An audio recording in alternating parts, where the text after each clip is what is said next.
So this is the third and final part of the presentation. Part 3, solving the problem. This is about how to apply the solution that we learned about human consciousness to the problem that our species is currently experiencing and going through. And again, the solution was consciousness being raised on a global level by raising it at the individual level. That is what we all really need to be focused on and working toward expanding our own awareness. Albert Einstein described the problem that we're experiencing in consciousness. He explained it this way. He said that no problem can be solved by the same level of consciousness that created it. And that's exactly the case. You cannot continue to do the same thing and expect a different result. We want to apply the same level of consciousness that created the problem and attempt to solve it that way, and it simply doesn't work that way. We have to elevate our consciousness, and from a higher perspective, we can then solve the problems that were created from a lower level of consciousness. Goethe said that none are more hopelessly enslaved than those who falsely believe they are free.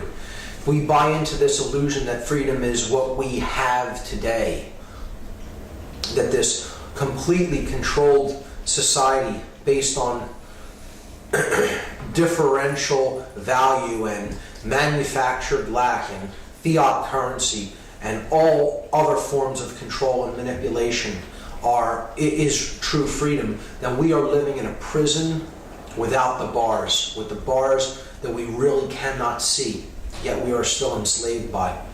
So we have to understand that what we have is not true freedom currently if we're really going to work toward the manifestation of true freedom in the world.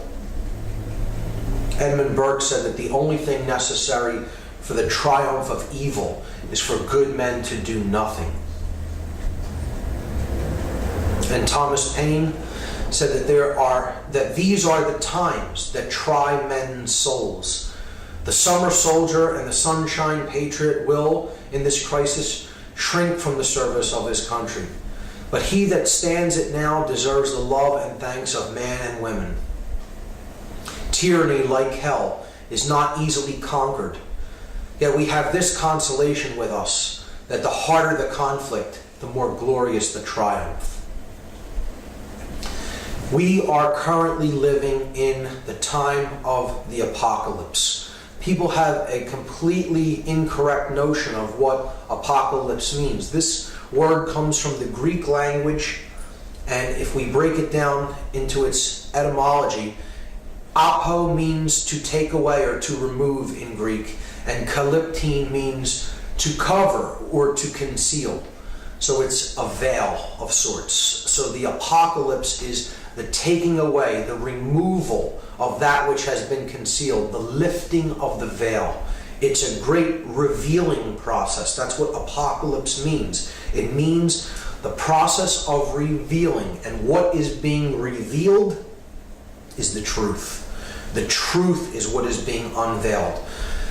It is the revealing of that which has been hidden, that which has been occulted and is difficult to see is now being seen by many people.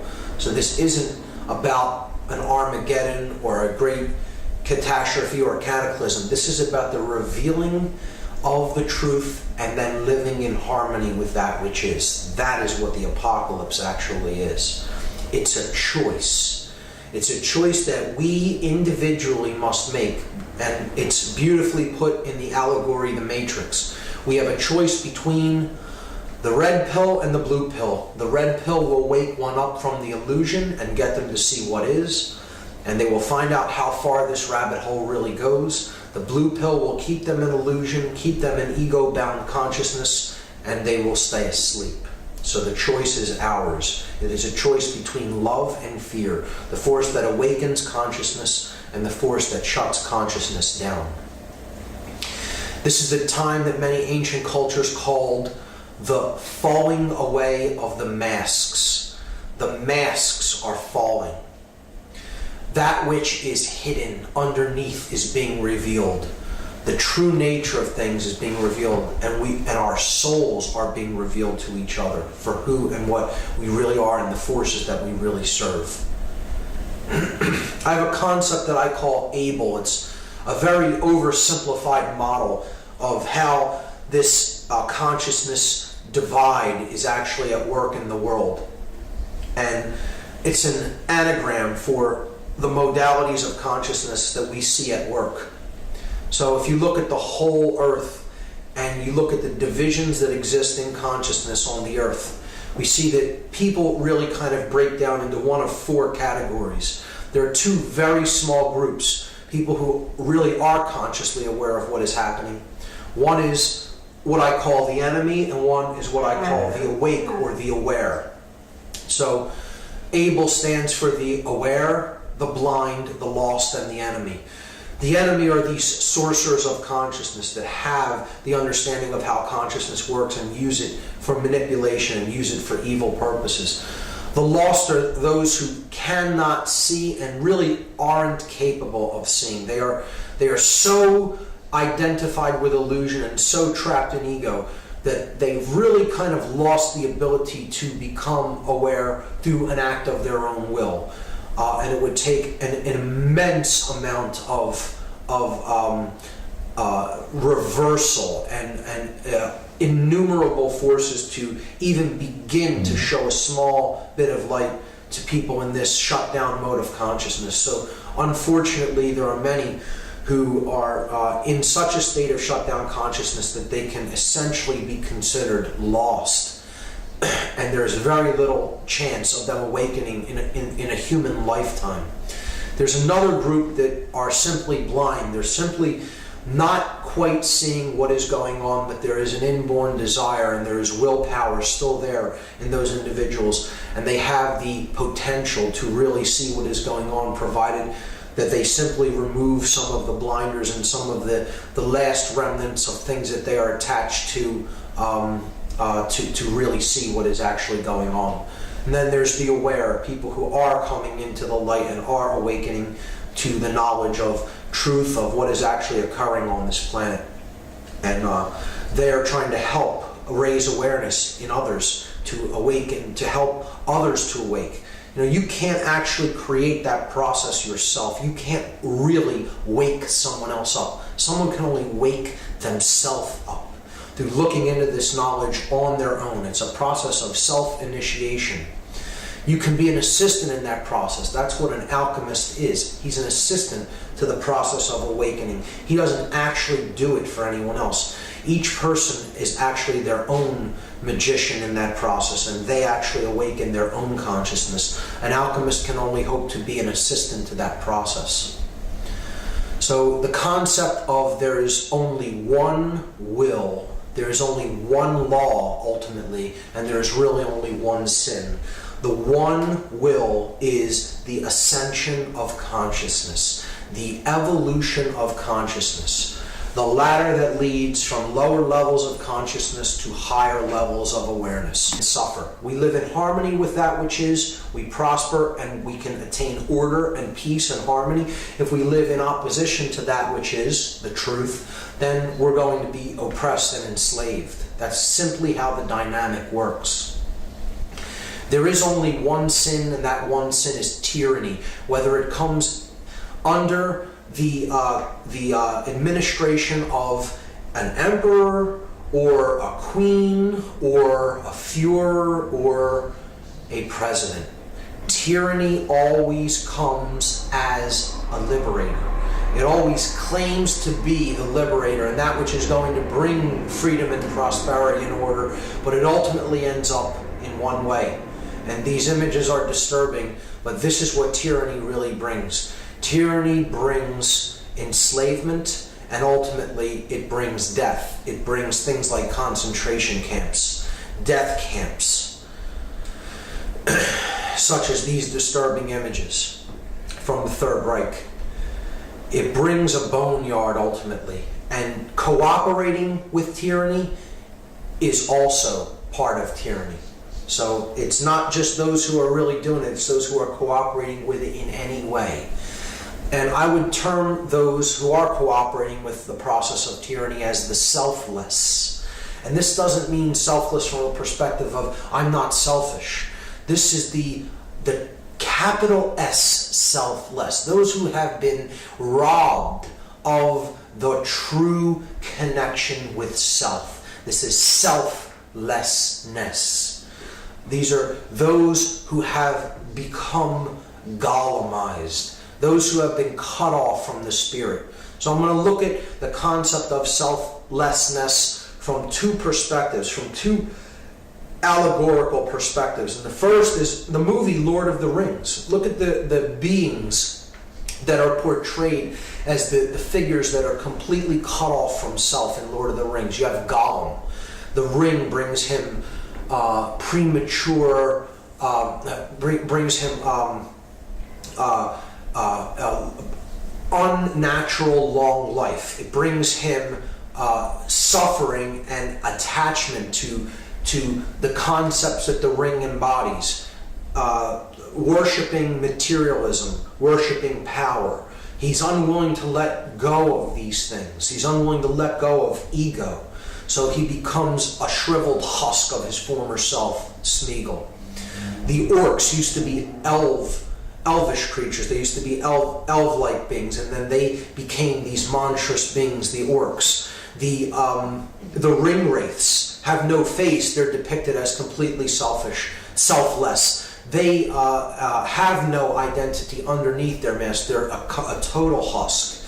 And of course, you have the all-seeing eye, the dark consciousness of Sauron, who is disembodied. He totally doesn't have his former self form. He is completely a disembodied consciousness, a husk of his former self that is completely done in and is completely changed into something that is completely not what he formerly used to be.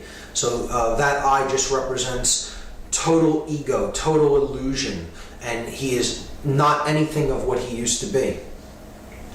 This is brilliantly portrayed in Star Wars. The master and slave relationship that's shown in Star Wars. The stormtroopers are the oppressors of the people of the former Galactic Republic, now the Galactic Empire. And they are all clones of each other, we find out in the later Star Wars episodes. They're clones of the same being, Jango Fett, because they have no unique identity. They're all the same underneath. They're copies of each other, or clones. The uniformed individuals who have given up their sense of sovereignty and self, and they have become clones of each other. They may be the masters given rulership over those in the Galactic Republic, the former Galactic Republic, and they oppress them, but they have a master, and their master is Darth Vader, the Lord of the Sith. He is a shriveled husk of his former self, who was Anakin Skywalker, who turned to the dark element of the Force and became half machine, half man. And he is not the ultimate ruler, because he himself has a master as one of the Sith. He is the apprentice, and then he has his master, Darth Sidious. Darth Sidious is a shriveled husk of his former self, Senator Palpatine. And he would seemingly be, in physical incarnation, the highest level of the hierarchy of power. So one would think, well, he doesn't have a master, but indeed he does have a master, because he is owned and controlled by the dark side of the Force itself. He is owned and controlled by his desire for power. His egoic will controls and dominates him. So he, in turn, is additionally a slave, in addition to all the rest of the slaves who are also masters. This is how control works. Everyone is a puppet on a string and has a puppet on strings under them. So it's an endless hierarchy of slave that is also master, and master that is also slave. And we see this with the modern day stormtroopers, the modern day clones that have given up their identity and their sovereignty over to an entity that is really not a sovereign being. The state, the government, the military body, the organization. Just like the stormtroopers gave up their sovereignty and their identity to become individual clones and gave up their former selves, the selfless, those who are not connected with true self. All the barriers to self-realization they buy into, and they live their life in discordance with truth and discordance with what is real. They live their lives in illusion and ego identification. And they don't really see that they're really simply being used as pawns in a game, and they are the chess pieces on the chessboard, on the floor of the house, as it is said in Masonic parlance. And they are simply moved by their chess masters who do see things from a higher level of consciousness. They can see the whole game board floor, but the individuals that they manipulate, these individuals, do not see the entire game for what it is. They see only the square or two in front of them or to the side of them, as a pawn in a chess game would. The chess master can see the whole board, but they cannot.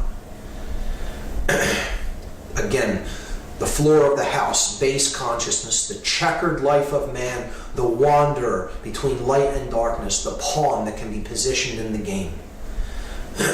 And ultimately they are the bricks in the pyramid of manipulation, those who are being used to, unknowingly used, without their direct knowledge, by those in knowledge in the light above them. In their ignorance, they're being used as one of these bricks to build the pyramid of male dominator manipulation, the new world order system, to build the blade, the male dominator world. What we have to understand, the concept that we really need to understand going forward to enact these solutions, is what personal sovereignty is. We have to understand the conceptual idea of sovereignty at a deep level, understand what it really is, what it means, and how we can exercise sovereignty in our own lives. Sovereignty means that we are a unique being and we are free by the nature of our birth into the cosmos. Our rights do not come from any man or any group of men or any organization. Our rights are inborn by the very nature of us being born into the world. We are all sons and daughters of God. No matter what you want to look at that concept of God, that creative generative principle as, we are all individual, unique expressions of that consciousness. We are all born free into the universe. No one can ever take that freedom away. They can believe that they have the right to do so, but ultimately they do not possess that right, because ultimately there is no authority in this realm. Any claims of authority are simply that, beings that are claiming authority over others, and others who actually accept and believe their claim that they have authority over them. But it doesn't exist in actual manifest reality. It is only a claim and a belief by those who accept the claim of authority. There is only one authority and no man is it. This is enshrined, this principle of sovereignty is enshrined in the Declaration of Independence, a very high consciousness document. The language is extremely specific in the Declaration of Independence, and it reflects a high level of understanding and a high level of consciousness and an understanding of sovereignty. It says that we hold these truths to be self-evident. So it's not a belief, it's a truth. It's not questioned as a belief, it's self-evident. It's a truth that is self-evident. The language is very specific. It isn't a belief that we happen to kind of resonate with. It's a truth that is so obvious we recognize it as being self-evident. That all men are created equal. Created equal. That implies a creator. Okay? They are endowed by their creator. An endowment is a birthright. It is something that you come into the universe already owning, already possessing. It's a birthright by their creator. The creator is that which has endowed this right to us, has given it to us as a birthright with certain unalienable rights. Unalienable means these rights can never be separated from the individual. They cannot be made alien to the individual. Among these are life, liberty, and the pursuit of happiness. A very high consciousness document, and I think in our modern day and age in this country, we've really lost sight of these truths. We've really lost sight of what sovereignty really is. We need to go back and look to the consciousness of the individuals that comprised documents such as this and understand really what they were saying and what these statements that were made meant. And again, it's a declaration. It's a true statement of that which is, of independence, of no dependence upon anyone else, because we recognize our own personal sovereignty. The enemy of all personal sovereignty is what I call satanic illusion. This is the force. The word Satan or shaitan in Hebrew means the adversary, he who opposes, the oppositional force that tries to create strife and chaos in our life. That's what Satan really is. It's that force. And it does that job by illusion, through illusion and manipulation. It tries to get us to identify with things that aren't true and aren't real. That's what illusion is. Something that isn't true, we latch onto it, and because we latch onto it and refuse to detach from it, and we live according to something that isn't really true. We don't live in harmony with that which is, with the truth. We try to live in disharmony with the truth because we're attached to an illusion that we've bought. All you can get out of that is suffering. You can't get any order out of that. You can only get chaos out of it. So satanic illusion is that which claims authority and claims the right to even draft laws into being. To write laws is a satanic illusion that's born in man, because we're trying to claim that we're an authority, that we in some form represent natural law and represent God. I understand the idea, how it's intended, but really all law is satanic illusion if you really come right down to it. Because if a law is in harmony with natural law, with higher law, with cosmic law, it need not even be codified or written down. If one recognizes natural law as such and lives in harmony with it, there is no need to write that down. It's a redundancy. Conversely, if any law is in opposition with natural law, then it need not. Conversely, if law is not in harmony with natural or cosmic law, it really need not be obeyed. It can be thrown out because one cannot be coerced into living in disharmony with natural law. And that's what all these new punitive laws that are coming in by this rogue administration and others that are to follow it really are. They are in disharmony with the natural law of creation. And in effect, they cannot really limit our rights or our freedoms. They can write down those laws all they want. No one is bound to obey or agree to be controlled by them, because they don't quite understand about things like the Bill of Rights. The Bill of Rights do not grant any rights to anyone, nor does the Constitution grant rights. These are documents that were written to place limitations upon the enumerated powers of government that are clearly articulated in the early sections of the Constitution. Article 1, Section 8 spells out and enumerates the powers of the government. And these are documents that are supposed to limit the power of these non-sovereign creations of the sovereign beings. But see, we have it the exact other way mentally in our minds. We think that the government is the all-seeing power, all-knowing power, and it grants rights to people. Many people actually think that and actually believe that these documents that were written grant us our rights. Nothing could be further from the truth. These documents are supposed to be written limitations on governmental powers and written enumerations of the specific powers that the sovereign beings of the world, of the country, are granting to a governmental body to be allowed to carry out.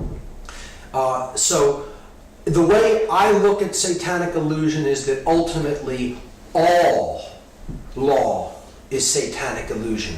All government is satanic illusion because it is externally imposed. It is based in control, which is fear consciousness, and it is based in creating opposition. This is what law, the law of man, this is how the law of man differs from the law of attraction and the law of nature. The law of man is based in opposition. It is an oppositional force. It needs to create two sides or a conflict that it can play off against each other so a third party can come out on top. So it is the Hegelian dialectic. It is satanic illusion. Bill Clinton made this statement: if the personal freedoms guaranteed by the Constitution inhibit the government's ability to govern the people, we should look to limit those guarantees. He actually made that statement, that he thinks that the government has the right to curb people's God-given rights and freedoms. A non-sovereign entity, known as the government, has a right, in this gentleman's estimation, to curb the inborn birthright freedoms of sovereign beings born into the universe as free beings. He made that statement, and I believe that he believes that. I also know that he believes this statement, and I'll shock you with what I'll follow it up by. He says the purpose of government is to rein in the rights of the people. That's what Bill Clinton actually believes. The purpose of government is to rein in the rights of the people. So knowing what I now am espousing in this presentation and what I've stated throughout, you would think that I disagree with this statement. But the truth is, I don't disagree with this statement. This statement is exactly the truth. The purpose of government is to rein in the rights of the people. And I make that statement because I understand what the word government actually means. This is what the word government means. It comes from two Latin words. Gubernare is a verb which means to control, and mente means mind. It is a noun that means mind. Government means to control the mind. Gubernare, where we get the word gubernatorial elections, the election of a governor. Mente, mental, the word mental comes from that root word, the mind, to control the mind. The purpose of government is to control and limit the rights of the people by controlling their minds. Externally imposed government will always do this because it is based upon control. Control is based upon the emotional polarity of fear. You can only create chaos with fear. You can never create order. An externally imposed form of government can never, ever create order or harmony in our lives. It's impossible. It's actually completely impossible because their methodology is based in control, which is in turn based in fear, and fear can only, the dynamic energy of fear can only create chaos, as we've seen many times over and that you can prove in your own experience. Control breeds chaos. It does not create order. Government is a modality of consciousness. Externally imposed government is a modality in consciousness that is based in fear. The only kind of government that ever could work to create order is internal government. When we make the decision based on our recognition of natural law principles that are in effect, and we recognize them as such, and we live in harmony with those laws of creation, then we are controlling our own mind. We are existing in harmony with all three of the aspects of our consciousness: our thoughts, our emotions, and our actions. The body and the spirit unify in the level of mind. That level is controlled by us from within, not externally imposed. That kind of government could work. And if every being were to come to that level of consciousness, we could reach the natural state that man is intended to live upon this earth in. And it is this state: cooperative spiritual anarchy. Understand those three terms for exactly what they say. Cooperative, cooperation, existing in harmony with every other being. Spiritual, the recognition that mind and spirit, that the body and spirit come together in the realm of mind, so that spirit is capable of having an experience here in the physical realm. So we have to understand ourselves as spiritual beings having the human experience, rather than left-brained, imprisoned consciousness identified with physical matter and the five senses. Anarchy meaning just what it says, not the negative connotation of that this word has picked up through propaganda and mind control. Anarchy is simply the absence of external rule, no rulership. It is understanding that we are all sovereign, free beings. No one has the right to control anyone else, and understanding that no one attempts to control anyone else either. Cooperative spiritual anarchy is the natural state that man is supposed to live in the world. We come to this level of consciousness and we live in this state of being, and we will have peace and we will have order. Bakunin, the father of modern anarchist philosophy, said that the liberty of man consists solely in this: that he obeys the laws of nature, natural law, because he himself has recognized them as such, and not because they have been imposed upon him externally by any foreign will whatsoever.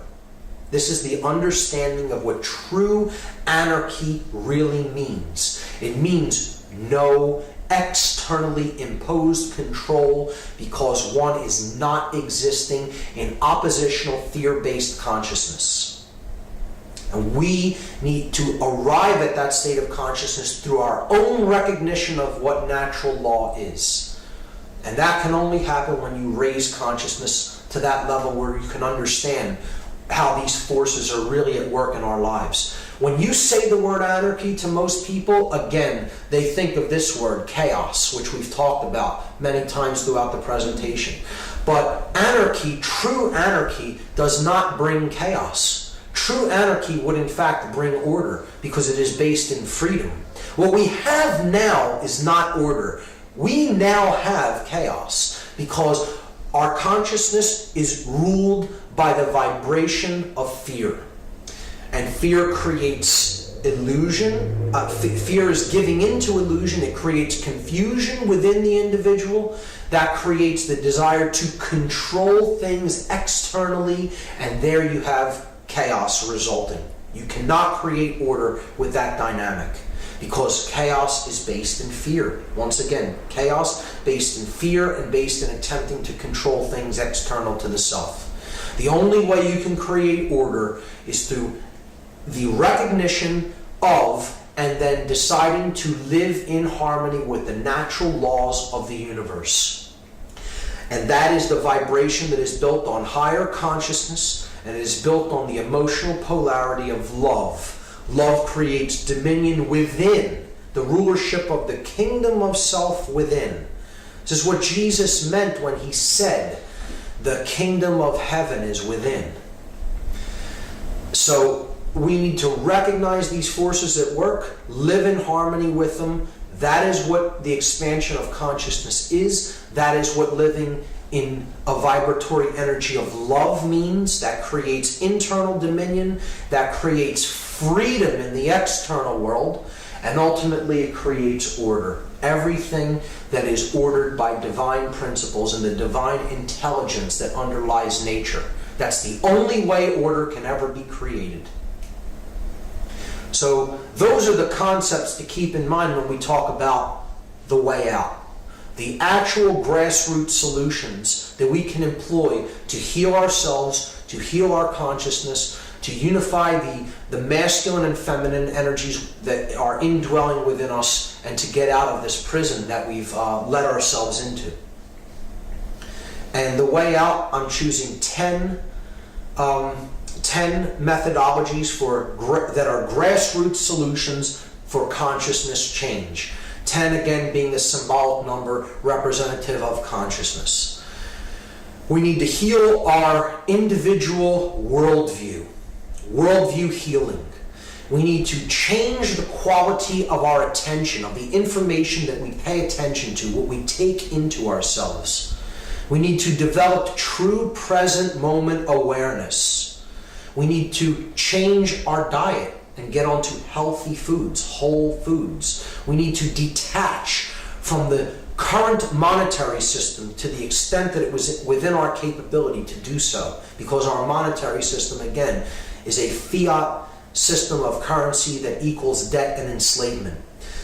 We need to practice the non-support of dominators and the dominator culture as a whole. The non-support of it, not the support of it, but the non-support of it. We need to develop what I term mindfulness, and what many ancient philosophers called mindfulness.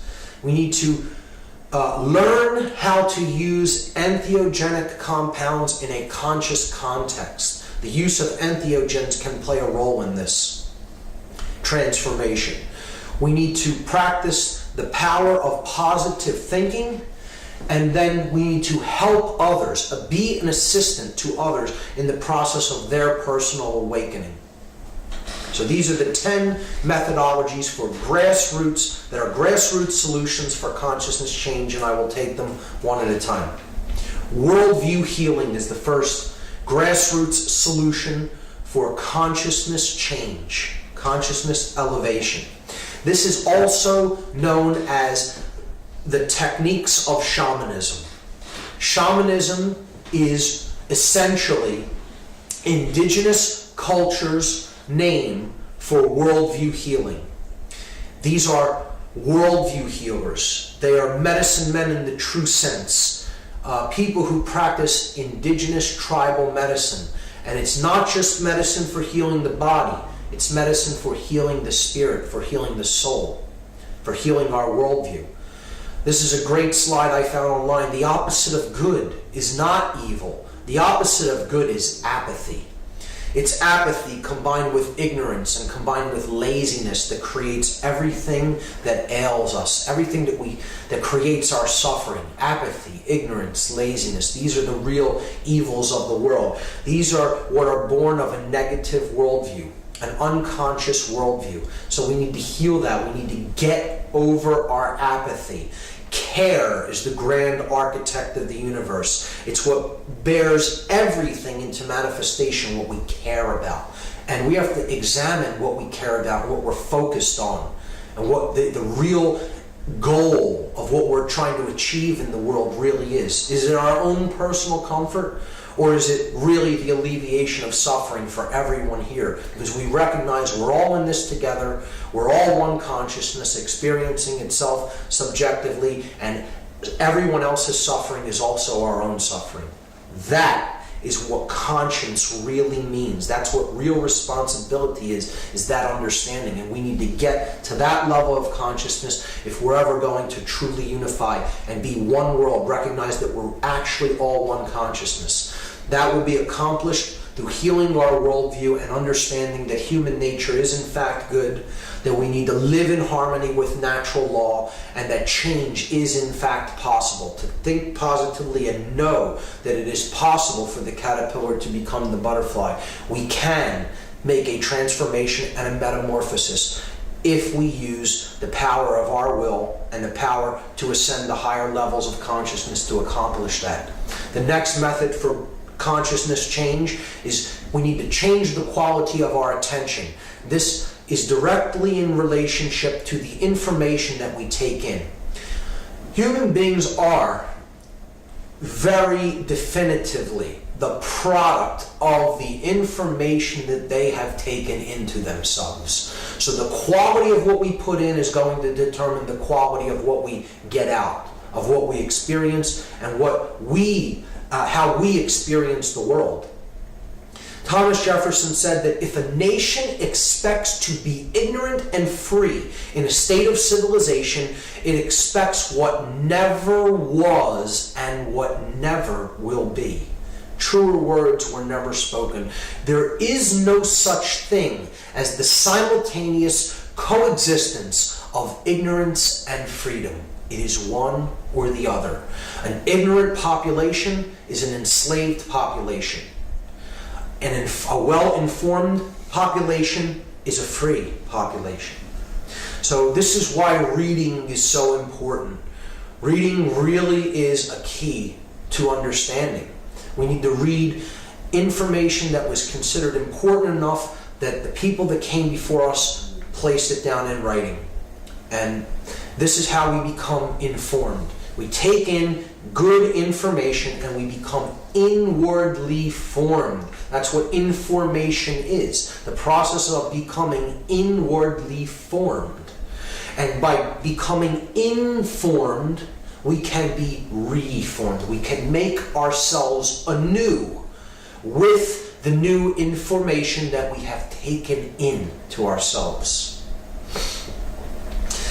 See, this is what we generally have right now in the mass media and the popular culture. People hypnotized, paying attention to propaganda and mind control. And that's never going to get us up to a higher level of consciousness to solve the problems that we're experiencing. We have to change the quality of our attention. If we continue along this route, we're going to become hypnotized. In the sense of the word, if you break it down into its constituent elements, hip in Greek is a word that relates to the depression of the spirit. And gnosis is knowledge or information. So hypnosis is knowledge or information that creates the depression of the spirit or a state of unconsciousness. And it puts someone into a trance state of mind. That's essentially, I'm not talking about clinical hypnosis or hypnotherapy here.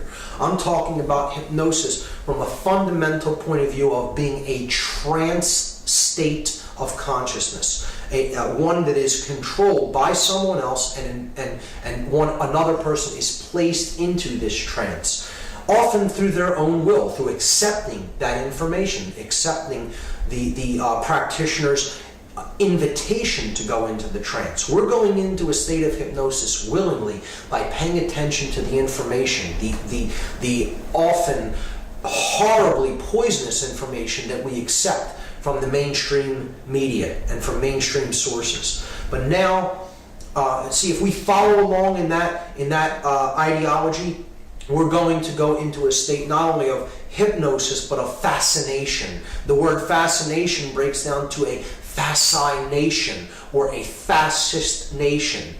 The word fascist coming from fasci, it's encoded in fascination. We break words down, we see hidden meanings actually encoded into words that we speak, but we don't really look at the underlying significance of the word or how the word breaks down. You go into fascination, and that's the step toward becoming a fascist nation. We can go into a transformation, okay? A state of mind that resembles trance. is mind control. We don't want that kind of transformation. We want a true transformation. We want to inform ourselves through the new alternative media that is truly a blessing and a gift that we have available to us, possibly, at this level for the first time at this wide of a scale. The internet is that new form of information, and the new media that is arising on the internet is profound, and it is really helping to awaken the consciousness of the planet. And we need to use it and protect it and use it to its full benefit in our lives so we can undergo a true transformation, to go beyond form. Transformation, go beyond form. The next grassroots solution for consciousness change is develop true present moment awareness. I talked about this a bit in part 1. This is getting over the notion of psychological time, of being crucified at the place of the skull, Golgotha, between the two thieves, the past, anxiety, regret over the past and the future, anxiety for what is to come. As we saw encoded in this image of the Gnostic crucifixion, Jesus, the light of the world, crucified at Golgotha, the place of the skull between the two thieves, the past and the future. And this doesn't mean focus on minutia. Present moment awareness isn't the focus on minutia all around us. It's not developing tunnel vision. Many people will think that that's what it means. It means really broadening our horizons and opening up our consciousness and our perspective to see the big picture, not to focus on minutia. It doesn't mean pay attention to every little single detail that is all around you and all the little minutia of everyday living. It means be in the moment, but see the bigger picture around you. Understand what is taking place within and understand what is taking place in your environment. See the big picture from a global perspective, from a perspective that encompasses all consciousness. We need to get over our psychological notion of time as a quantity and as based in physical matter principles and endlessly repeating cycles of time. And great new time gnosis techniques and ideologies have been formulated and have been derived from indigenous cultures, such as the Mayan calendar systems that are out there. And it's the focus on time as an expression of consciousness and a movement of consciousness through the ever-expanding present moment. And not focusing on it as an endlessly repeating cycle, or based in a physical process that is based on astronomical movements. It's the markage of time as the evolution of consciousness through time. That is what some of these systems of time gnosis that are really gaining a lot of popularity in certain circles are really about. And the Mayan calendar is one that I have been able to use to some great benefit in my life. Another method for consciousness change is one that I believe that currently we really do have the ability to take and put into full practice, because we have a lot of control over what we put into our bodies as far as diet goes. To change our diet is something that is within our control, and it is something that we can all work toward if we simply use our willpower to do so. Because we talked about all the poisons in the modern Western diet and all the unnecessary drugs that were people attempt in the medical profession and the pharmaceutical profession to get us dependent upon. The idea is to detach from these poison foods and really get focused on organic foods, organic farming, local food production for local populations, because there's less stress on the resources and on the land, and less dependency on oil and trucking resources in from other areas. So organic food diet, whole foods, really nutritious foods, get off of high amounts of sugar, high glycemic index foods, high carbohydrate levels, high sugar levels, just really poisonous compounds in food. Get off of GMO foods, genetically modified foods, and on to just good, whole, organic foods. and that you will really see a change in the consciousness. You'll see not only a change in the body, but you'll see a change in the clarity of your ability to focus your mind and to really put your thoughts into manifestation. You really are what you eat. It actually is true, and the body reacts to what is put into it. So it's not just inwardly forming ourselves through the information we take in, it's also what we physically put into our body to use as fuel. And this drives the brain. The diet has to do with the health of the brain, most certainly. So this is one that we all can do, and it's within our control if we use our willpower to change our diet for the better. Monetary detachment is one of the hardest methods to actually put into practice because we have little control over everyone using the monetary system. We are largely at the mercy of other people using these currency systems that are in use around us, so it's difficult to detach from the monetary system. But to do it as much as possible, we should look at alternative forms of currency. Some people are trading in credits online, bartering online. There's different forms of cities that are being used as hedges against the dollar and ways to detach as much as possible from the fiat currency system that's really tanking from the inflation that's going on right now. Local systems of barter are also a good way to deal with monetary detachment. And taxation. We have to consciously make up our minds whether we actually want to take part in the tax system. It is a system that is known as a system of voluntary compliance. There really is not a law that makes it actually view an average American citizen liable to pay income taxes. We are voluntarily complying with this by signing these statements and these papers, and many researchers have written about this and have waged this battle to show people that the income tax is in fact unconstitutional, and it is a system of voluntary compliance, that knowing what our tax dollars are being used for to create more forms of control and wage more wars of aggression, we need to really make up our minds as individuals whether we are going to continue to go along with these practices. The next method of the next grassroots solution for consciousness change that we can employ is to begin to detach from our support for those acting in the role of dominator. This is a very important one and a very difficult one for many people to really comprehend and to really come to terms with, because often these are people we know in our lives, that we love in our lives, and that we may understand when we come up to a high enough level of consciousness really aren't helping the situation. In fact, if we understand how the dynamics of creation work, they're really imbalancing the situation more and more and more and more. So we have to try to educate ourselves about what is happening in these instances, and then try to bring that information to the people involved in these roles to the extent that they are capable of understanding it.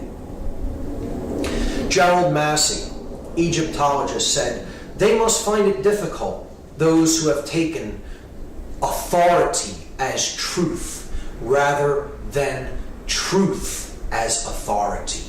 The truth is the authority. Authority is not truth.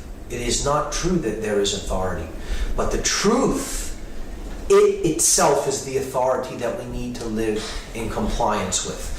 The dominators of the world have it exactly the other way around. They believe that there is such a thing as authority and the right to control others externally.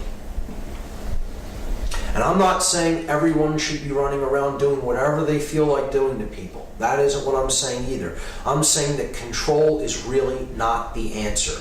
Proper education is the answer. properly educating people and getting them to live in harmony with natural law, not because they fear punishment, not because they fear reprisal, but because they have recognized the laws of creation, natural law that is in operation around them, and they understand that living in harmony with that is the only thing that can bring order to their lives. So these are the dominators of our culture, like the stormtroopers in Star Wars, the clones, so to speak, those who are exactly the same as each other and who think the same and act the same and follow orders like robotically programmed drones. And that's what the mind control of indoctrination that these people are put through, to this regimented system of hierarchy and chain of command. It's what it is all about. It is about programming the mind to react, the reactive mind, the reptile brain. They're trapped in the R complex of the brain, base consciousness. And as such, again, I said this in part one, these are the most oppressed people. They're the most oppressed. We may think of them as oppressors, and that they may act in their roles, they may act as oppressors. However, they're actually the most oppressed themselves, because their consciousness is actually the most devastated out of anybody's. And if you really looked at a very deep, focused controller's brain, if you looked at a PET scan or a SPECT scan of their brain, you would see that the neocortex is in utter disarray. The chemical coherence of the electrochemical activity of the neocortex is devastated in a dominator's brain, because it is so imbalanced toward the left hemisphere that they are so driven by the reptile instinct, and they're so driven by adrenal rushes that the neocortex is in a very bad state of disrepair. It's physical brain damage is what it really is. Not to be extremely harsh about it, but that's what it is. That's what we're talking about. We're talking about a physical disease. If you looked at the neocortex of some of these individuals, you would see that this is a physical pattern of brain damage that is actually done to their neocortex through these levels of mind control and imbalance. These are people who are in need of healing, not to be hated or to be derided and spat upon or anything like that, or looked down upon. We need to heal these people. They need healing more significantly than most other people. That is how damaged their consciousness has become. So this is like Anakin Skywalker, who had the best of intentions, growing up as a young Jedi, but he became bent on control. He went down the ideology that control is the answer, and in doing so, he gave over to fear, the dark side of the Force, the dark polarity, and he became Vader. He lost his true self. He became he went into the consciousness of selflessness, lost the connection with the true self, and he becomes the Dark Lord of the Sith, Darth Vader. And this is what really happens in controller jobs. They start with the best of intentions, and it really descends into brutality and coercion and simply issuing orders and following orders, and it's all about control. That's what it descends into. It's just about, I'm acting as God, and I will say what is true, and I will say what goes and what you're going to do. So it's a form of slavery. And that's what all control, external control is. It's illusion to create opposition and slavery. When in fact, really, these people doing these jobs aren't the real enemy. They're oppressed by the enemy as much as we are, but they're just getting them to become oppressors like the sorcerers at the highest levels are. It's like a psychological rape, if you really want to look at it, or a condition where one is beaten when young or raped when young. Okay, when we encounter psychological traumas like this, we go into defense mechanisms and we decide one of two things. We either decide to identify with the master and become like them, or we go into shutdown mode. We identify with a being that likes to be treated severely. So it becomes either one becomes a sadist or oftentimes a masochist. But more often than not, the abuser, the one who is abused, decides to act in the strength role, what they perceive to be the strength role, and they then become the abuser to enact that brutality down the line onto the next generation. So that is the kind of psychological trauma that these people really undergo at a fundamental level. And again, they need healing. That's what they ultimately need. See, the idea is it's okay if we act like that. Many people will see it like that. It's not fascism if we do it.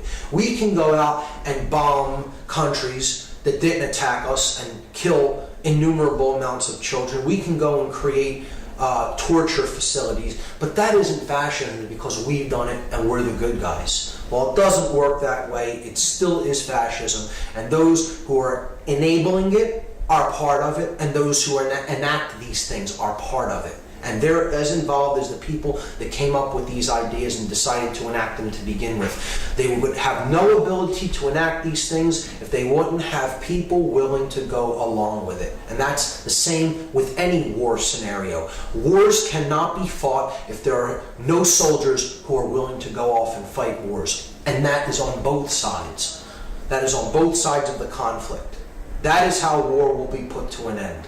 When people come to a level of consciousness where they understand that they're not going to be controlled and manipulated anymore, and they're not going to be manipulated into fighting wars for rich men that don't give a damn about them and are only there to profit from the endeavor.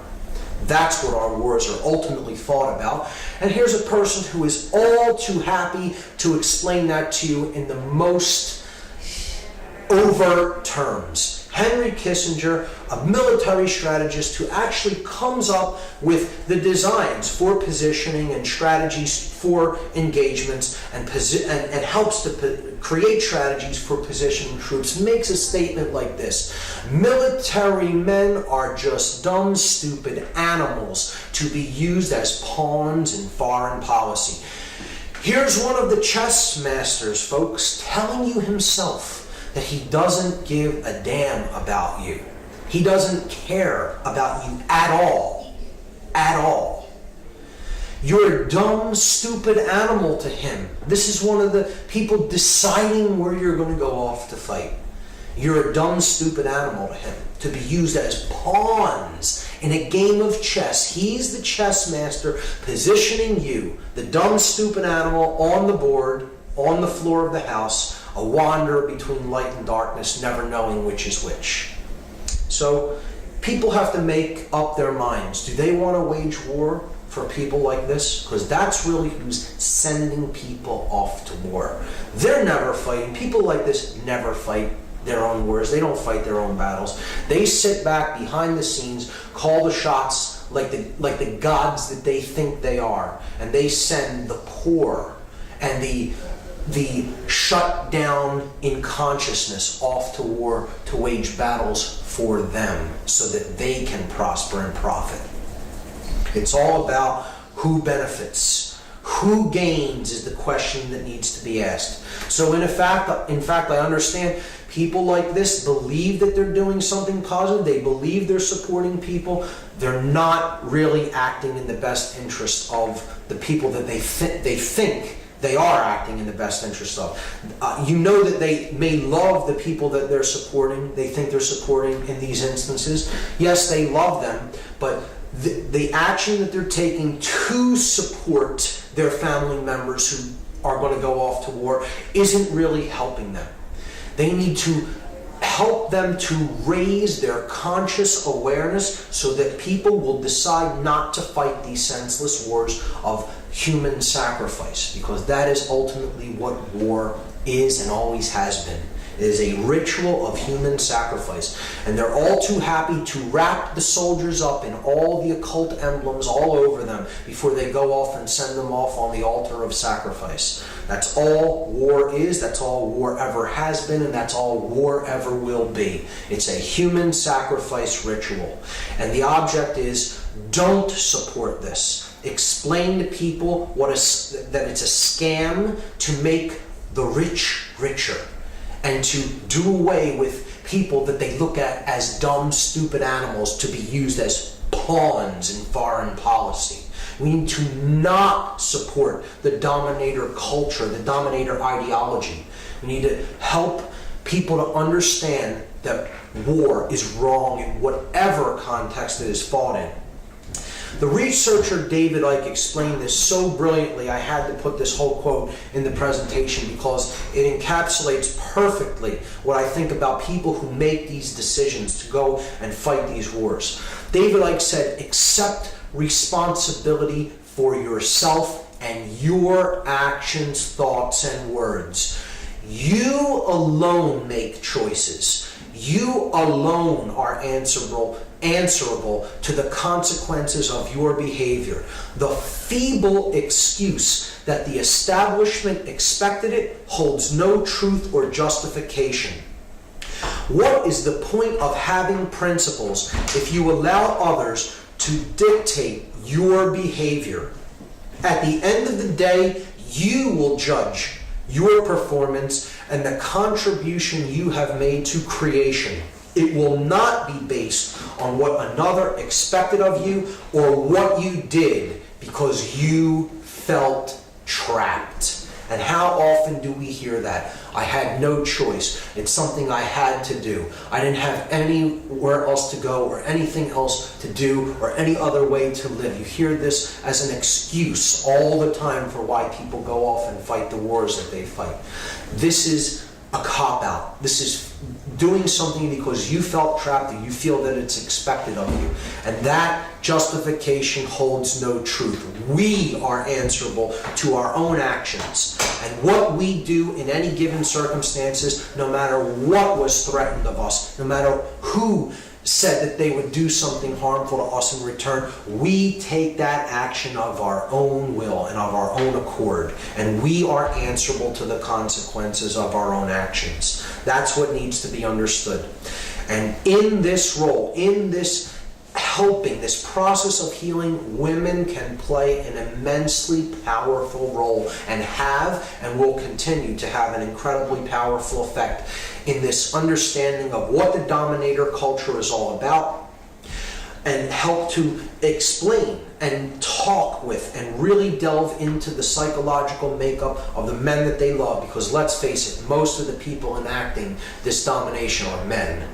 Okay, they're the physically stronger of the sexes as far as a physical build and physical makeup and physical strength. So they're the ones who are really employed as this strong arm for the force that the sorcerers need to enact their will.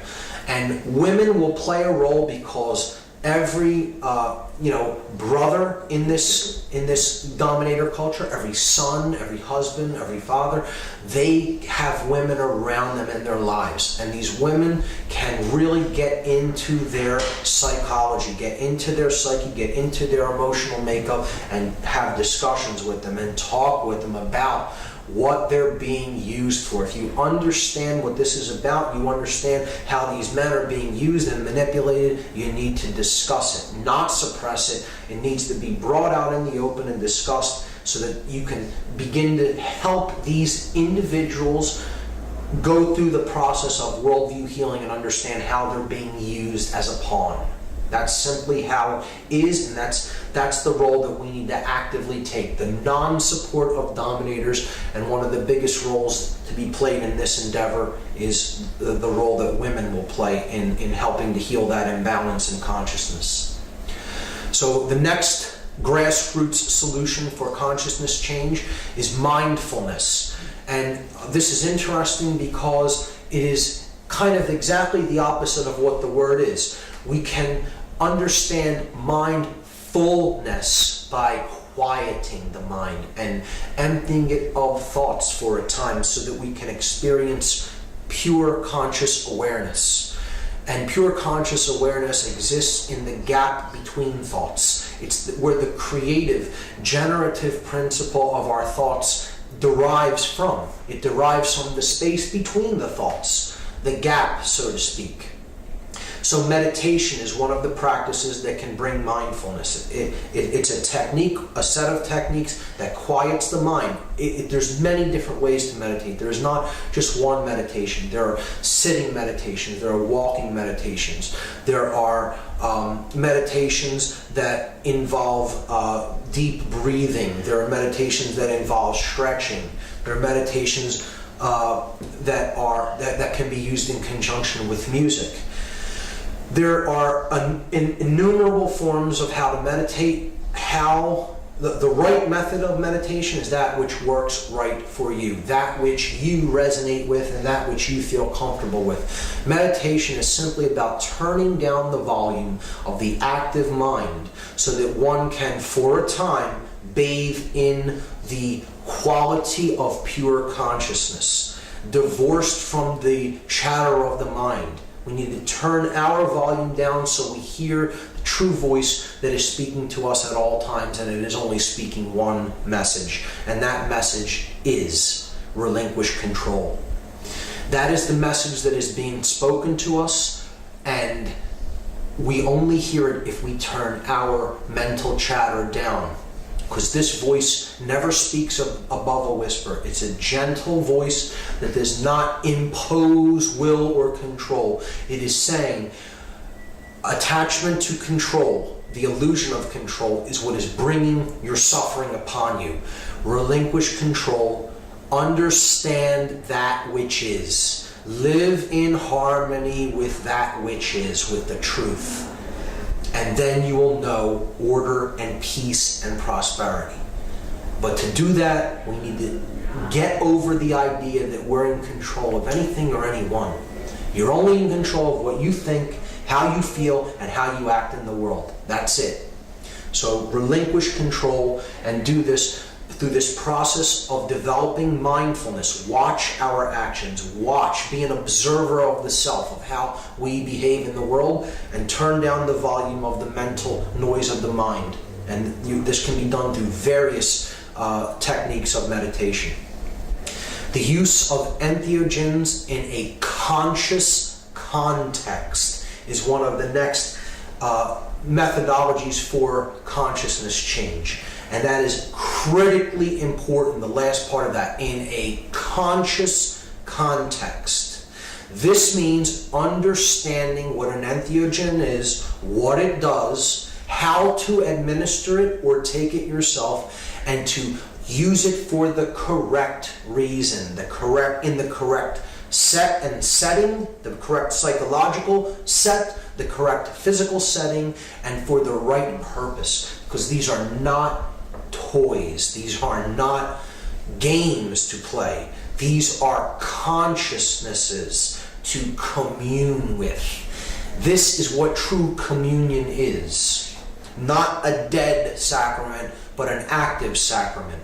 So the word entheogen, if some are not familiar with it, is a psychoactive compound that alters consciousness and helps us to experience a higher level, often a very strange level of awareness that is quite divorced from our ordinary state of consciousness. It is in a state of alternative consciousness, an altered state. The word entheogen means to create the divine within. It comes from the Greek words en, which means within, theos, which means the divine or God, and genere, which means to create. That's Latin, actually. So to create the divine within is what we can begin to do, begin to recognize the divine within us and to help cultivate it by communing with an entheogenic compound. Entheogens have also been called psychedelics. Psyche in Latin, in Greek, means the mind. Delun in Greek is a verb which means to make clear. So we can see things clearly in the mind when we commune with a psychedelic.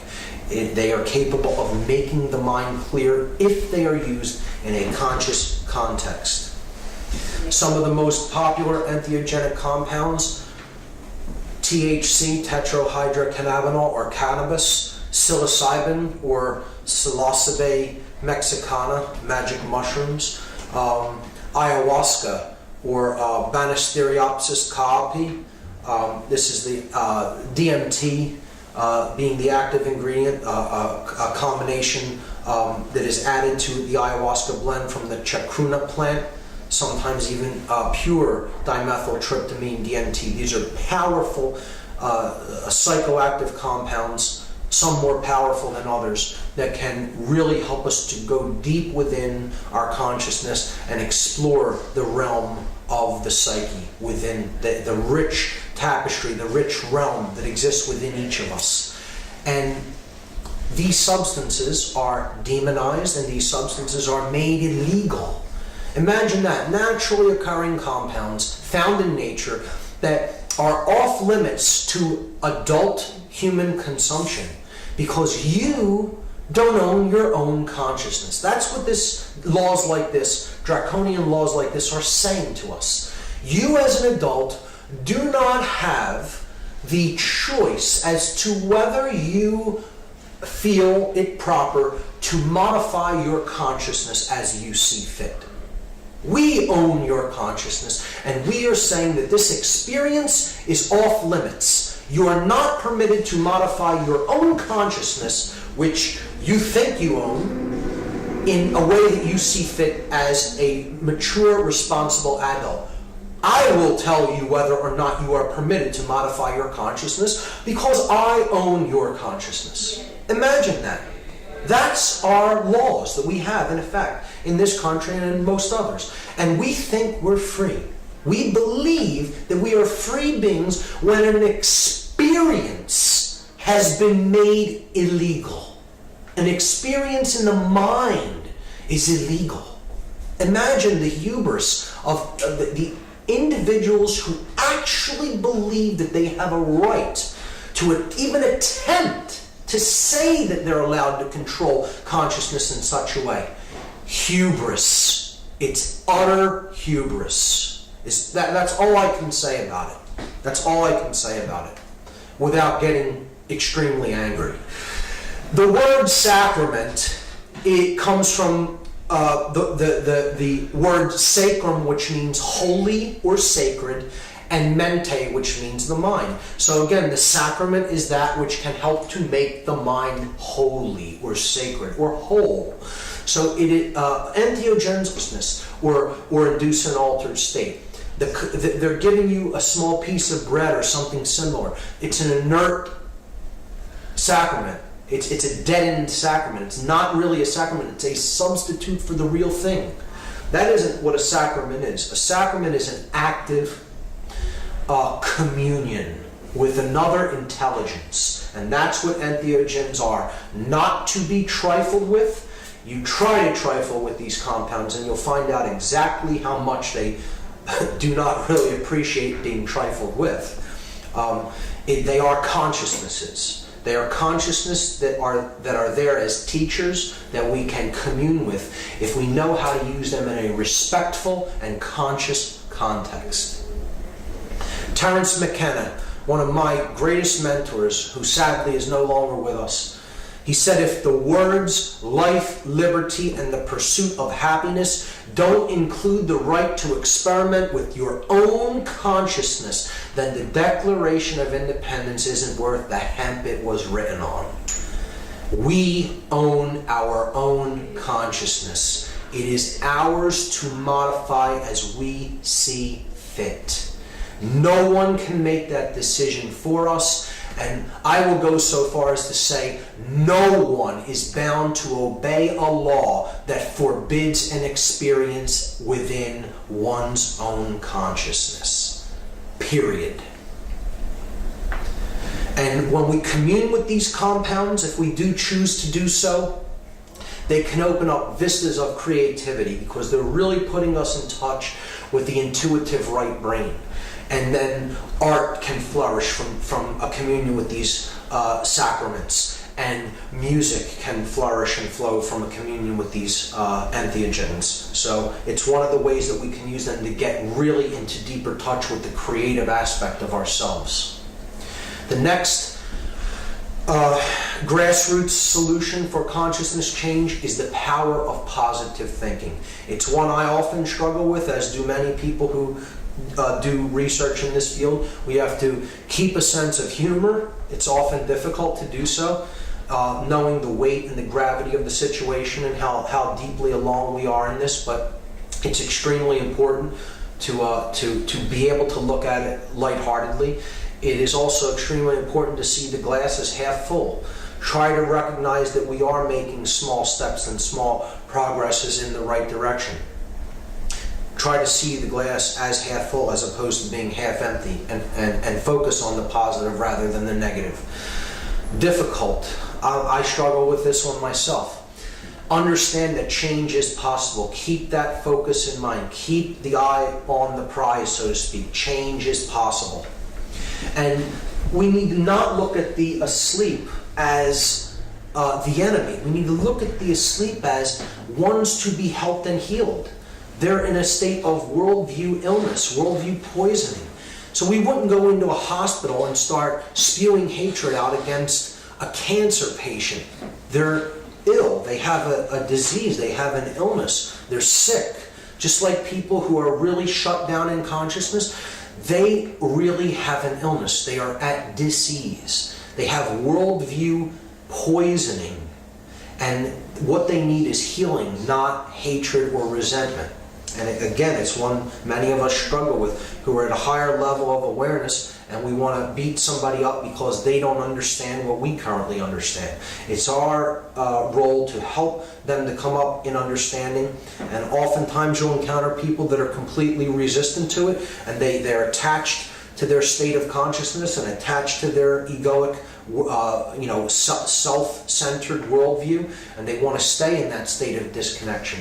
And it can be difficult, and we need to, work with them to the extent that we can, and if they are determined to stay in that modality of consciousness, perhaps it is better to allow them to do so and experience the negative outcome that will inevitably result from refusal to change and to ascend in consciousness. They will find out eventually, we all will in one form or another, what our level of consciousness is really going to create for us.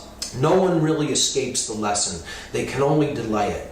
So we need to help them to the extent that is within our capability, and then outside of the capability that you can affect, you need to know where the limitation lies and let certain individuals be where they are.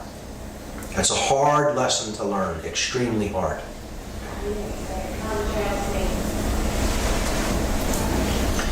So the final grassroots solution for consciousness change is to begin to reach out and teach others. And we can do this when we ourselves have reached a certain level of higher awareness, when we feel that we've grasped these concepts enough that we can begin to explain them in a way that others are capable of understanding, and in a way that they can use to improve their own life. And we should do this only when we reach what I call the 3 R's. The first of which is respect. We need to understand that the word respect is from Latin. It means re means again, and spectare means to look at. So it is to take another look. That's what respect really means, to look at again. And in this context, what I mean by respect is we have taken another look at ourselves first before we really go out and attempt to bring this information to others. We've come to a place of self-respect, self-examination. We've looked at ourselves. We've given ourselves a second look. We need to come to a place of remembrance. We have been dismembered in our past. We've all fallen in consciousness and had times when we have fallen from our higher selves and acted in ways that we're not proud of. But a true teacher is one who has remembered what the true self is. They have remembered themselves, brought all the pieces back together.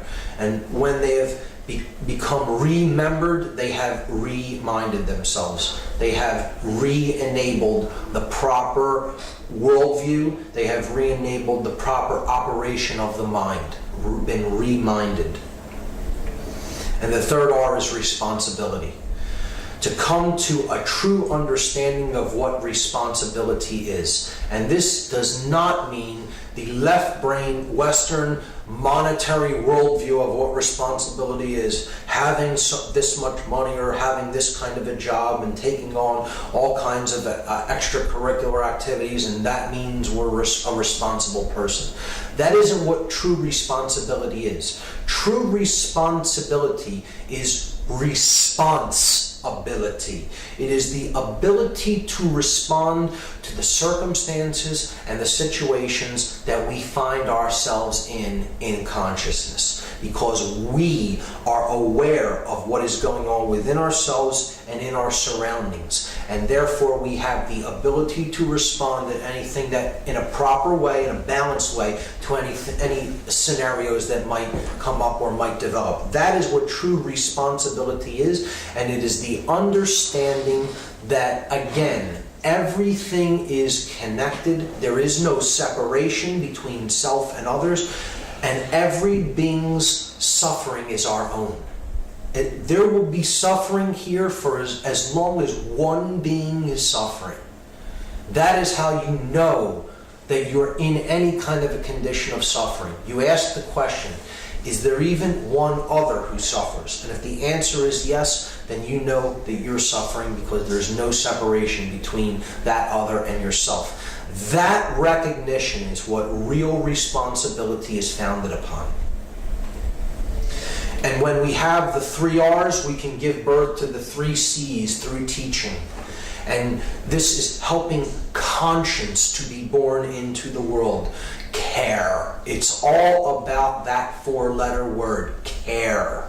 What we care about is the creator of our experience.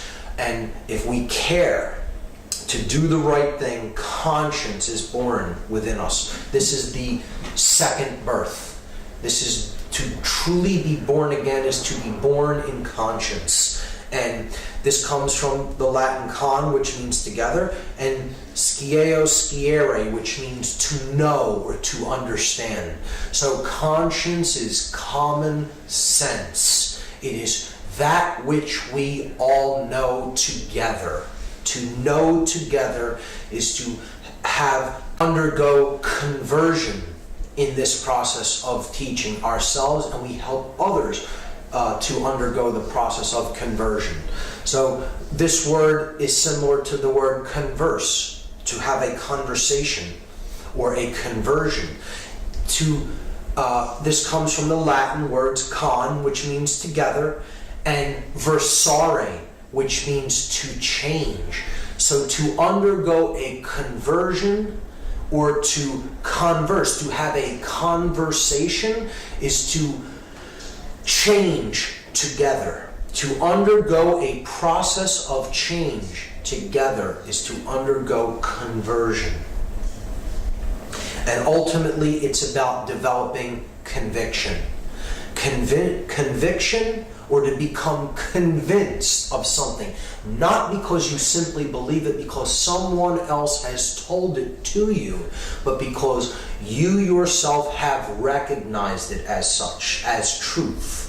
The truth is told so as to be understood. It will be recognized as such. That is what the truth is ultimately about. Not belief. It is about gnosis. It is about the understanding of something from the direct experience of that thing. Because we ourselves have gone off onto the path and we have come to a place of conviction. We've become convinced of it because we ourselves have directly experienced that thing. And that means we have come to a place together of victory. Conviction comes from the Latin con, which means together, once again, and vincere, which means to win or to be victorious. So conviction, or to become convinced, is ultimately, it ultimately means that we have won together. We are victorious together. And that is what atonement is really about. It is to come back to oneness, to go home, so to speak. You go back to the place where we really came from. The place where there is no noise of thought, where there is no conflict, where there is no chaos, where there is order and harmony and peace. And that is a place that exists within. That is the kingdom of heaven, or the experience of divine consciousness, and it exists within us. And we can reach that place if we turn our volume of mind down and we reach the state of atonement. And that word comes from Latin as well. A means to depart from. Tonare means to make noise or to create noise. And mente means the mind, as we've seen. So atonement really means, if you break the word down, to depart from the making of noise with the mind, to depart from mental noise. It's how we unify the left and right brain hemispheres in this process of the chemical wedding that we've talked about, bringing the masculine and feminine energies together to a place of balance to create atonement, to put ourselves at one mind, understanding that we are all at one and there is only one consciousness here. That's what the ultimate goal of all of this is about, to experience true oneness. And that is what it is all about. Those are the grassroots solutions to help to elevate consciousness within ourselves and others. And that's what can get us out of this divide and this real mess that we've backed ourselves into, the corner that we've backed ourselves into. So those are the methods for change. If we put them into practice, a new world can be born into existence. And with that in mind, I'm going to go into the outro, which I call the New World Order. So it doesn't have to be the dominator's New World Order, the sorcerer's New World Order, the one that is depicted on the reverse seal of the dollar bill on the dollar bill, as it is used there. It doesn't have to be the pyramid of manipulation, of stone being erected in the image of the blade, controlled by a male dominator sorcerer who believes he is God and has the light and wants to dominate and control everything on the surface of the earth. It can be the positive New World Order, where we take that pyramid of manipulation down brick by brick, one changed consciousness at a time, to create the true great work, the bringing down of this light to earth and instilling it in the heart and minds of each individual here. That's what the true great work is. Henry David Thoreau said that things don't change, people do. The change comes from within. We decide to make the change internally, not because it is imposed upon us externally, but because we ourselves have recognized the necessity for consciousness change in our own awareness. And it's all a house of cards, this pyramid of manipulation, just as we saw in The Wizard of Oz, where a lowly small dog rolls back the curtain on the great grand Wizard of Oz and exposes him for a man, a simple man, a small, powerless, relatively powerless man that he is, that is just pressing buttons and pulling levers to create a giant illusion of control and power. But it's really all a house of cards. And once we recognize the house of cards for what it is, we stop holding it up and it will collapse under its own weight, because we're ultimately, again, our own enslavers.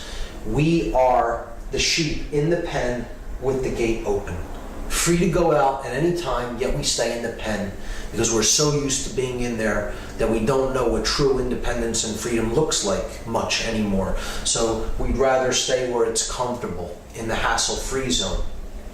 But ultimately, the decision to go out of that pen and into the true world of freedom that awaits us is ours to make. It's a choice between love and fear. It's a choice between the red pill and the blue pill, as in the allegorical movie The Matrix. And we need to choose that based on our level of awareness and what we feel is right for us. Do we wish to awaken to that which is? Do we wish to live in harmony with the truth and live in harmony with the laws of nature, because we ourselves have recognized them as such? That's the choice that lies before us. And when we make that choice, we will see that change happen in the world. We will see that state of non-dualism come forward and flourish and flower in the world. We will see the bonds that hold this world in bondage, the chains, the links of the chain that hold this world in bondage, crumble and fall away. And there will be one world. There will be not one world government. There will be one world with no externally imposed government. There will be one world born into the new consciousness of freedom and the new consciousness of higher awareness and love energy, the polarity of love. That's what we can give birth to if we use our power of will, if we use our intelligence, our emotions, and our actions in a proper context to bring this new world into manifestation. And that is the true great work, and that is the true new world order that it is possible for us to create here. What we're seeing happen is an epigenetic evolution. Epi from Latin means to go beyond, and genetic, to go beyond our genetic programming. This is not a physical evolution. This is an evolution in the mind.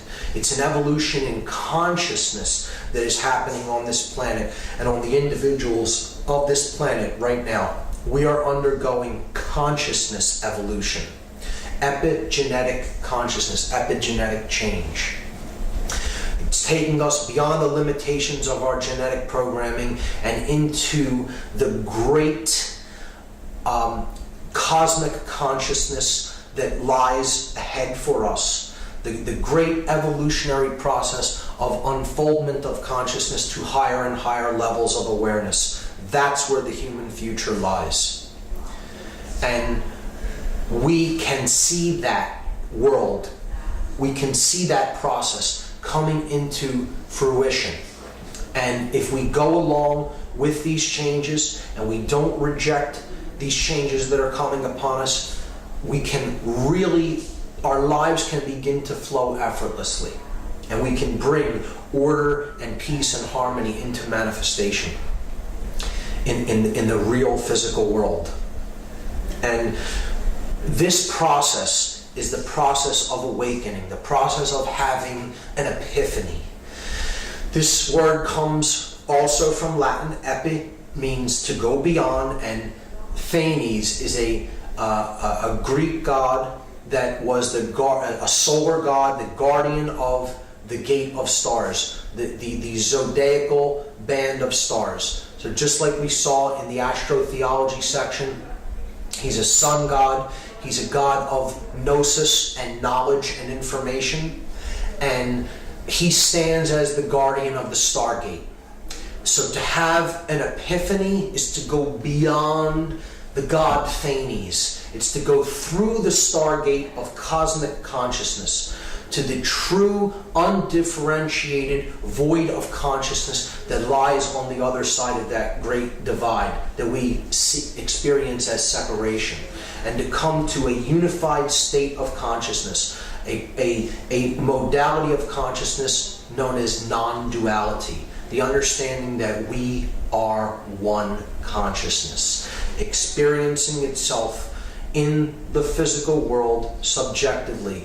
And that is the vehicle for us to have experiences. The physical reality is not who we are. We are pure consciousness. We are infinite consciousness, experiencing itself here to come to know itself better. That's what the true epiphany is about.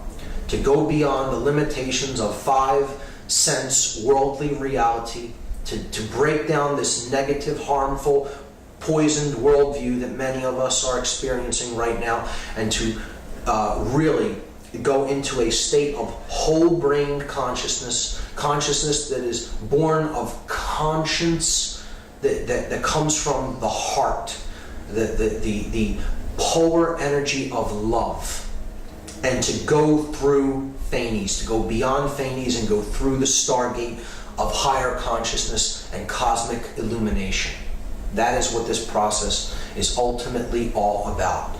Martin Luther King said that cowardice asks the question, is it safe? Expediency asks the question, is it politic? Vanity asks the question, is it popular? But conscience asks the question, is it right?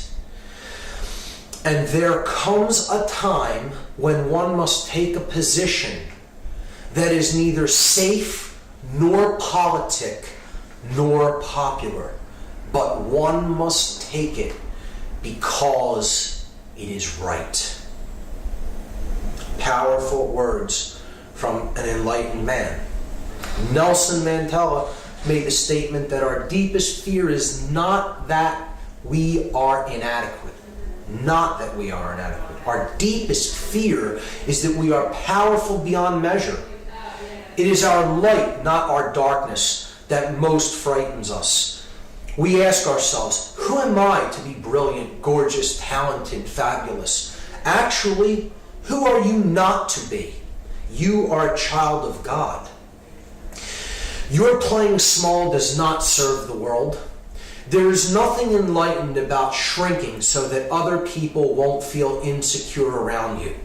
We are all meant to shine, as children do. We were born to make manifest the glory of God that is within us. It's not just in some of us, it's in everyone. And as we let our own light shine, we unconsciously give other people permission to do the same. As we are liberated from our own fear, our presence automatically liberates others. And finally, the last quote, Mahatma Gandhi, the great teacher, said, simply, be the change that you want to see in the world, because the external reality that we perceive around us is actually a reflection of what is going on within. As above, so below. You change what's in here, and what's out here will follow. That's what it is all ultimately about. So I'd like to wrap up the entire presentation with 3 simple wishes, blessings if you will. One from the Eastern world, one from the Western world, and one from the place in the middle, the heart. So this is a Buddhist blessing. It's a prayer often prayed by Buddhists, known as the metta prayer. This is the blessing from the East. May all beings everywhere be at peace. May the hearts of all beings everywhere remain open. May all beings everywhere awaken to the light of their true nature. May all beings everywhere be healed. May all beings everywhere be a source of healing for all others. May all beings everywhere be happy, and may all beings everywhere be free. From the West, I'm going to read a message from the Hopi elders. This is from the Hopi tribe of Arizona, Native American. You have been telling the people that this is the 11th hour. Now you must go back and tell them that this is the hour, and there are things to be considered. Where are you living? What are you doing? What are your relationships? Are you in right relation? Where is your water? Know your garden. It is time to speak your truth. Create your community. Be good to each other, and do not look outside yourself for the leader. This could be a great time. There is a river flowing now very fast. It is so great and swift that there are those who will be afraid. They will try to hold on to the shore. They will feel they are being torn apart, and they will suffer greatly. No, this river has its destination. The elders say we must let go of the shore, push off into the middle of the river, keep our eyes open and our heads above the water, see who is in there with you, and celebrate. At this time in history, we are to take nothing personally, least of all ourselves. For the moment that we do, our spiritual growth and journey comes to a halt. The time of the lone wolf is over. Gather yourselves. Banish the word struggle from your attitude and your vocabulary. All that we do now must be done in a sacred manner and in celebration. We are the ones we have been waiting for. Extremely powerful message from the Holy Elders. And finally, I'd like to wrap up the entire presentation with a blessing from the middle. In my words, very simply put, as you prepare to go on this journey for yourself and go through the stargate of cosmic awareness, of higher levels of awareness and enlightenment, my wish for you is simply this: have no fear. Be not confused. Lose control. See through the lies and deception. Find dominion within yourself. Fall in love. Know the truth, and the truth will set us all free. Go for it, and thank you.